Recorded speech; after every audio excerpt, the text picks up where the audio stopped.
आलस्य एक ऐसी बुरी आदत है जिसकी वजह से अच्छे अवसर भी हाथ से निकल जाते हैं। इस बुराई को जल्दी से जल्दी छोड़ देने में ही भलाई होती है। आलस्य की वजह से नुकसान कैसे हो सकता है, इस संबंध में एक लोक कथा प्रचलित है। नमस्कार दोस्तों, आप लोगों का स्वागत है हमारे चैनल कृष्णावाणी पर। आप हमारे चैनल पर नए हैं तो चैनल को सब्सक्राइब और वीडियो को एक लाइक जरूर करें। तो चलिए दोस्तों, शुरू करते हैं। लोक कथा के अनुसार पुराने समय में किसी आश्रम में गुरु अपने एक शिष्य के साथ रहते थे। गुरु बहुत विद्वान थे। आसपास के लोग उनके प्रवचन सुनने आते थे। उनका शिष्य बहुत आलसी था।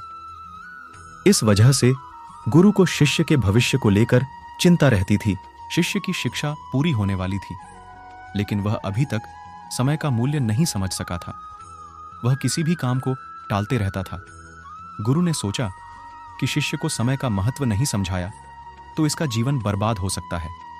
एक दिन गुरु ने आलसी शिष्य को एक पत्थर देते हुए कहा कि यह पारस पत्थर है, इससे तुम जितना चाहो उतना सोना बना सकते हो, लेकिन तुम्हारे पास सिर्फ 2 ही दिन हैं। इससे तुम्हारा भविष्य सुधर सकता है। मैं दूसरे गांव जा रहा हूं। 2 दिन बाद आश्रम लौट आऊंगा, तब मैं तुमसे ये पत्थर मैं वापस ले लूंगा। इस पत्थर से तुम लोहे की जिस चीज से स्पर्श करोगे वह सोने की हो जाएगी।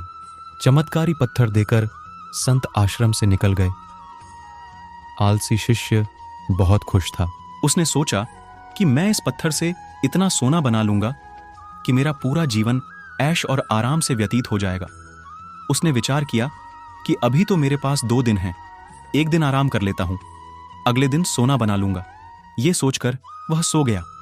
पूरा दिन और पूरी रात सोने के बाद जब वह उठा तो उसने योजना बनाई कि आज बहुत सारा लोहा लेकर आना है और उसे सोना बनाना है।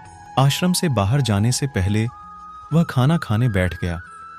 पेट भर खाना खाया तो उसे नींद आने लगी। अब वह सोचने लगा कि कुछ देर सो लेता हूं, सोना बनाने का काम तो छोटा है, शाम को कर लूंगा।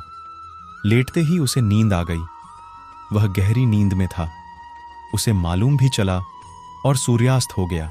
दिन खत्म होते ही गुरु आश्रम में लौट आए। गुरु ने शिष्य से वह पत्थर वापस ले लिया। अब शिष्य को इस बात का एहसास हो गया कि आलस्य की वजह से उसने सुनहरा अवसर खो दिया है। शिष्य ने गुरु के सामने संकल्प लिया कि अब से वह कभी भी समय को बर्बाद नहीं करेगा और आलस्य को त्याग देगा। इसके बाद शिष्य का जीवन बदल चुका था। वह मेहनत करने लगा था और जल्दी ही उसने अपनी मेहनत से धन कमाना भी शुरू कर दिया।